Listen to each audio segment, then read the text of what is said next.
Nous saluons tous dans l'émission ça, nous souhaitons bienvenue dans FCAP TV. Pas oublier que FCAP TV, c'est une émission qui a sans cesse mettre sous pied dans le but pour informer de toute activité que l'on fait sur le plan académique, sur le plan culturel. Dans FCAP TV, nous recevons tous les invités de marque. À FCAP TV, à tout à l'heure. Je dis à la rubrique Vie de l'Alliance, nous avons plus d'informations pour. Mais bien avant, on connaît que pour l'été, elle a continué. Il y a une inscription qui a continué toujours. Donc c'est nous là pour 3 juillet jusqu'au 10 août. Et on connaît que sous besoin d'améliorer les compétences en français, donc c'est dans l'essentiel pour venir faire. Pas bien qu'il y a informatique tout, il y a anglais et même il y a prévision pour espagnol. Donc tout le monde qui est intéressé, est capable toujours venir continuer à faire inscription dans coup d'été à l'essentiel qui normalement déjà commencé le 3 juillet qui a fini le 10 août. En pile l'autre information encore, nous connaissons que généralement chaque jeudi nous présentons le cinéma ici. Donc chaque jeudi à 6h, on est capable de venir dans le cinéma. Donc mes films que nous avons présentés où pour rester ce maintenant, nous avons 18 juillet, nous avons Shutter Island, réalisé par Martin Scorsese. Ensuite, nous avons le 25 juillet, Quantum of Solace de James Bond. Nous connaissons James Bond, son gros acteur, naturellement qui mourit, mais qui est de très beaux films. Ensuite, le 1er août, nous avons Monster and Sire, bien Monstre et compagnie, réalisé par Peter Doct et David Silverman. Le 8 août, nous avons un dernier film, non pour normalement avant d'aller dans le congé, c'est The Truman Show, réalisé par Peter Weir. Tout ça, c'est un ensemble d'activités que nous avons bien dans la vie de l'Alliance. Je souhaite tout le monde bienvenue dans FCAP TV aujourd'hui. Son plaisir, vraiment son plaisir pour nous recevoir et inviter.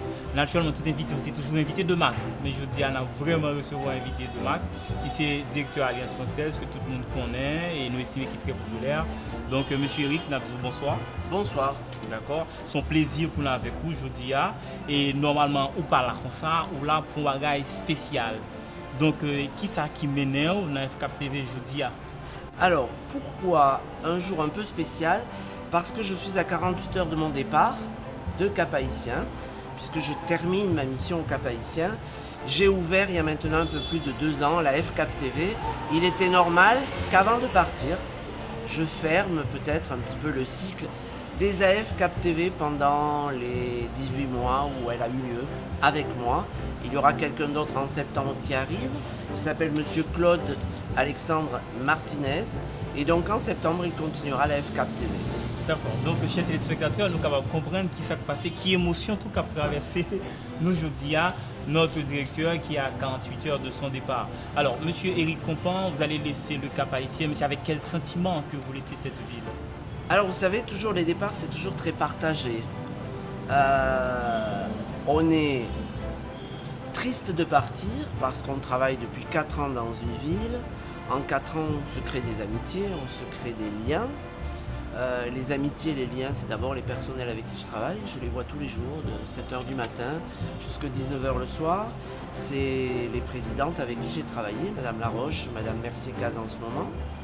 Ce sont les gens du Cap avec qui j'ai travaillé, ce sont les artistes. Et je tiens vraiment à les saluer, ils sont nombreux. La ville du Cap propose beaucoup d'artistes dans toutes les spécialités. Voilà, et j'étais là pour promouvoir la culture et j'ai été servi. Il y a des artistes peintres, il y a des artistes sculpteurs, il y a des chanteurs, il y a des musiciens. Donc voilà, triste parce que je vais laisser ces gens-là. J'espère que durant les 4 ans, j'aurai donné un petit peu d'envol à ces gens-là. Et alors je disais partager parce que quand on vient en mission en Haïti, on vient en mission à 10 heures de France. Et si je suis très heureux de travailler en Haïti, si je l'ai été pendant 4 ans, je suis aussi un peu satisfait de rentrer un peu chez moi. Parce que voilà, c'est le contact avec sa famille qui revient. Mais bon, après, je suis quelqu'un qui voyage beaucoup et en septembre prochain, je repars, puisque ma nouvelle mission se trouvera dans les Andes, en Bolivie, à La Paz. Bon, d'accord. Là, c'est très intéressant, c'est émouvant, mais moi-même, j'ai suivi votre parcours pendant 4 ans, puisque vous êtes mon directeur, donc je travaille également à l'Alliance Française. Donc, mais vous avez un goût particulier pour la culture. Mais c'était pourquoi? Mais c'est vrai que c'est dans votre sillage, dans votre sphère d'activité, mais j'ai comme l'impression que c'était un petit peu pointu parce que même dans le rôle de l'Alliance, un peu partout, on voit la présence de l'art. Alors, pourquoi l'art? Pourquoi la culture? Parce que je pense, alors moi je suis un ancien professeur et je vis dans un pays où nous avons eu un grand ministre de la culture qui s'appelait M. Sartre, que tout le monde connaît pour ses écrits, etc. Jean-Paul Sartre. Et donc, il a toujours considéré que sans culture, point d'éducation. Je suis persuadé de cela. Je pense que dans un pays, la culture, elle véhicule beaucoup plus de choses que les leçons dans une classe, parce que c'est de la culture, parce que ça n'a pas besoin d'être appris. La culture, ça se regarde, ça se découvre, et c'est cette découverte qui fait partie de l'apprentissage de tous les jours. C'est un moyen d'apprendre. Et donc par la culture, on véhicule sans doute autant, si ce n'est plus de messages, qu'à l'école par les grandes leçons d'histoire, de philosophie, etc. Je ne dis pas que l'école n'est pas utile, je dis que la culture est un facilitateur d'enseignement. Voilà pourquoi. Après, et ça sera la deuxième raison, moi j'ai eu la chance de vivre dans un pays où on peut aller à l'école gratuitement, où on peut faire beaucoup d'activités culturelles gratuitement. Et donc mes parents ont toujours souhaité que leurs enfants véhiculent cette idée-là. Permets ou donne aux autres ce que tu as reçu. Et donc voilà, en étant directeur d'une alliance française, au Cap Haïtien en particulier, je n'ai jamais autant pu faire partager ce que je savais à des jeunes gens qui en avaient besoin. Voilà, et donc l'autre jour, ils m'ont un petit peu rendu hommage, puisqu'ils m'ont beaucoup remercié. Ça fait partie de notre travail au quotidien, que de servir la culture et les arts d'Haïti. Et j'avoue que je suis assez passionné par la peinture, et que la peinture haïtienne est pour le moins très importante dans le sens où elle est vraiment une grande inspiration d'histoire, une grande leçon de vie d'Haïti, et que ici j'ai été servi, j'ai pu découvrir de grands peintres, de grandes œuvres. Voilà, et donc quand on aime l'histoire en Haïti, on est assez bien servi. En tant que délégué, vous avez, je ne sais pas, vous avez initié le concours francophone de chansons qui a quand même vu naître quelques grands noms maintenant dans les sphères de la musique haïtienne, capois, tout ça. Et à deux reprises, vous avez, avec l'aide du comité, initié, bon pas initié, mais quand même organisé une fête de la musique avec plus de... Alors, je voudrais d'abord rendre à César ce qui appartient à César. Le concours de la chanson francophone, je ne l'ai pas initié, j'ai participé, c'est l'ambassade de France, c'est l'Institut français, et c'était une très heureuse initiative, puisqu'effectivement, depuis maintenant 4 ans, nous organisons un concours francophone, et j'avoue que les Capois s'en sortent plutôt bien, ce sont des artistes nés, des musiciens, et donc il y a toujours un Capois sur le podium, et j'en suis assez fier. Alors maintenant, pour ce qui est de la fête de la musique, là, c'est une initiation qui est française depuis maintenant 1981. Avec Jacques Lang. Et voilà, avec Jacques Lang, tout à fait, un ministre de la culture français. Avant que je n'arrive, la fête de la musique était déjà sur pied et en place. Je n'ai fait que poursuivre l'action. Et si vous voulez, en Haïti en particulier, les choses se construisent dans la durée. Donc quand je suis arrivé, la fête de la musique, elle était déjà bien ancrée. On lui a donné encore plus d'ampleur, puisqu'on l'a installé sur le boulevard ici de la mer, et qu'on a permis d'avoir des soirées avec 16 000, 17 000 spectateurs, 20 000 une année. Voilà, et donc cette année, effectivement, les événements économico-politiques n'ont pas permis qu'elle se fasse, mais j'espère, je suis sûr que l'année prochaine, il y aura à nouveau le 21 juin, une fête de la musique au Cap. Quelle a été votre plus grande expérience étant que d'abord directeur de l'Alliance, mais aussi délégué général? Alors, ma plus grande expérience, si vous le permettez, oui, bon, mais après, on est là aussi pour voir des choses négatives et essayer de les combler, donc c'est pas important. Ma plus grande expérience, alors pédagogique, c'est de voir combien, en très peu de temps, des enfants qui ont très peur de parler le français, en venant 3 semaines, 4 semaines, 5 semaines à l'Alliance française, le déclic commence et après, ils n'ont plus peur de parler. Et ceux-là, quand ils ont commencé, après, on est sûr qu'ils sauront réussir en français et en langue. Parce qu'une langue vivante, il y a le français, puisque c'est ici l'Alliance française.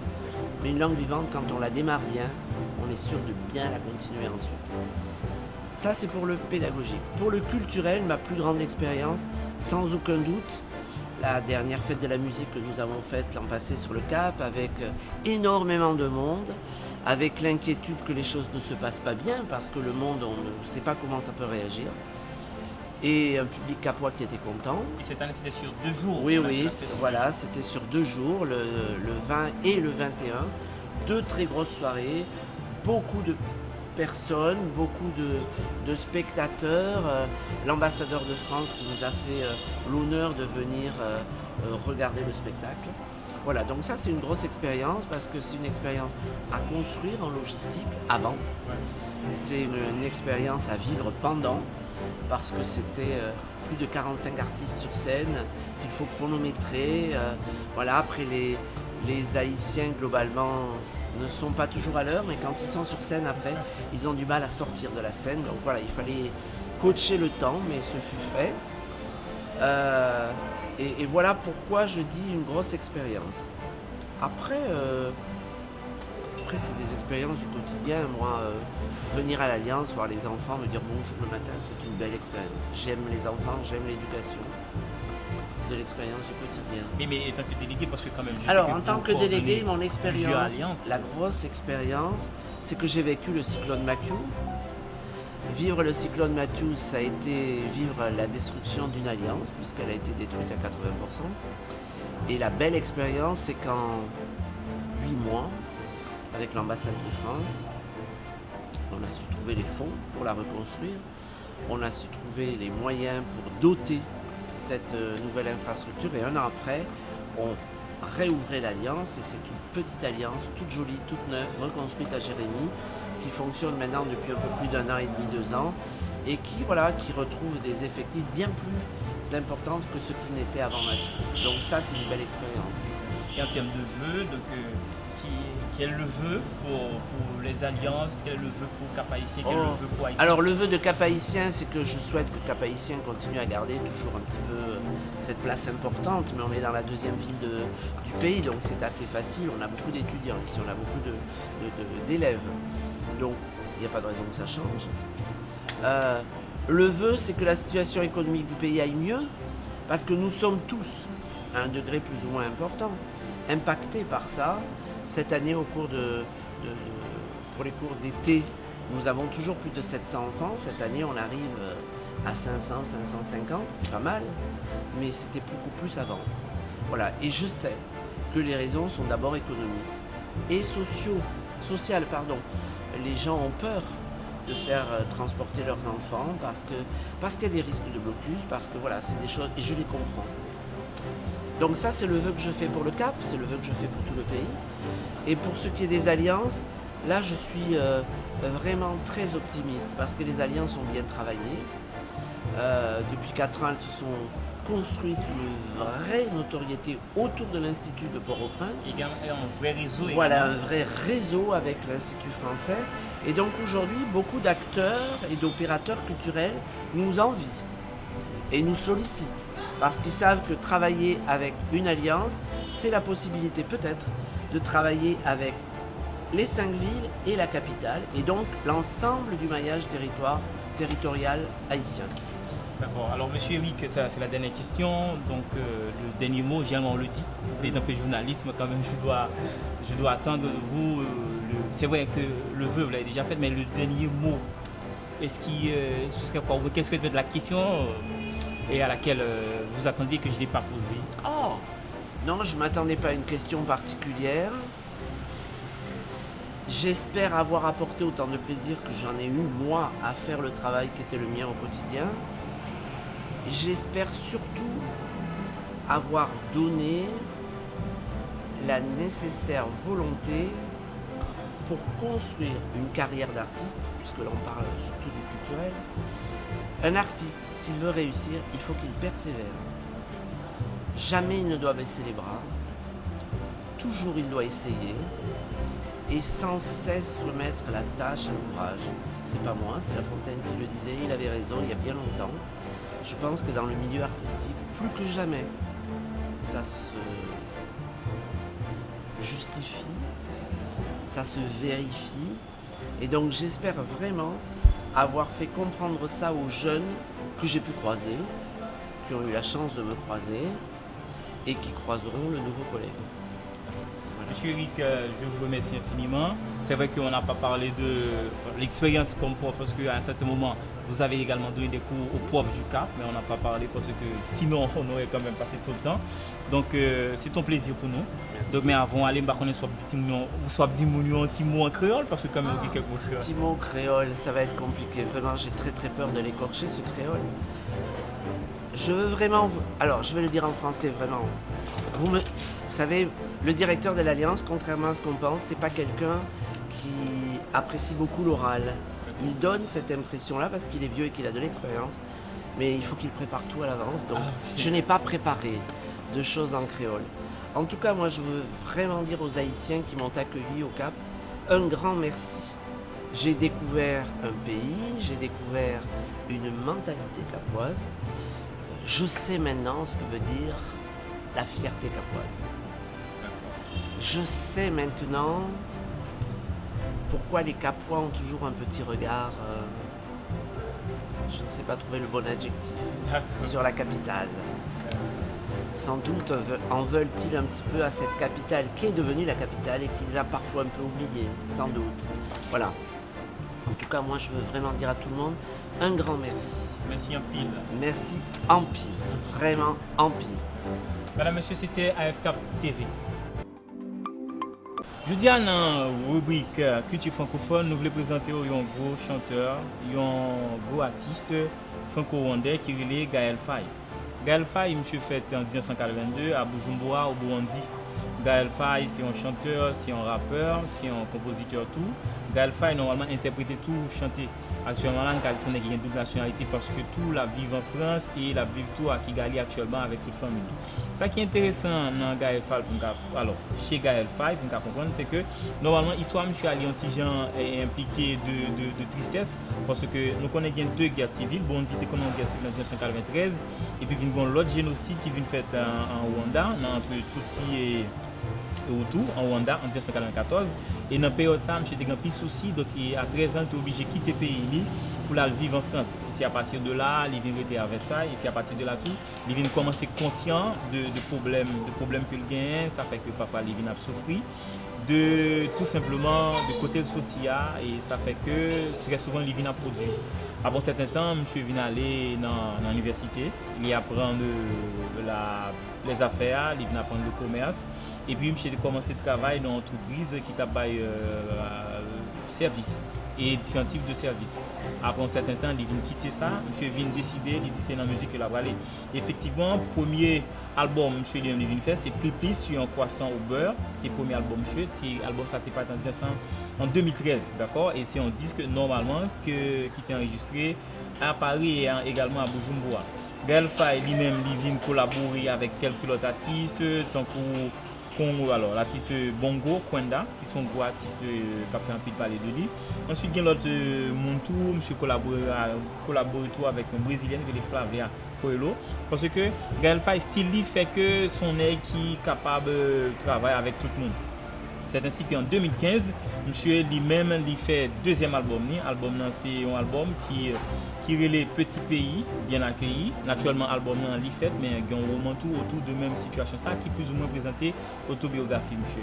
Gaël Faye, c'est un qui a fait plus de succès. Actuellement, il écrit, il chanteur, il compositeur. Et nous pensons que Gaël Faye, c'est un exemple pour tout artiste qui a souffert, qui est capable de vivre. Donc, c'était tout simplement culture francophone.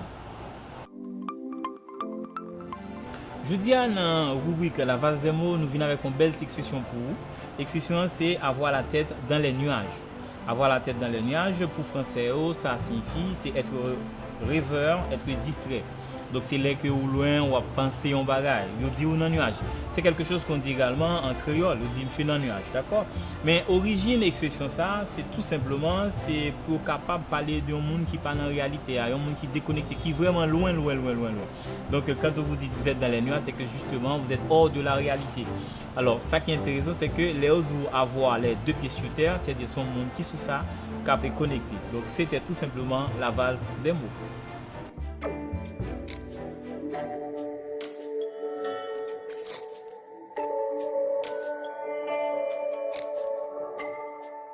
AFCAP TV fini, donc numéro spécial ça fini dans le bout de c'est ton plaisir pour nous avec aujourd'hui. Pas oublier que son numéro est capable de suivre sur Facebook, sur YouTube, sur Twitter, sur Instagram. Et émission ça tout lui-même coordonné et dirigé, contrôlé, animé par Green Bamboo Production. AFCAP TV, restons connectés.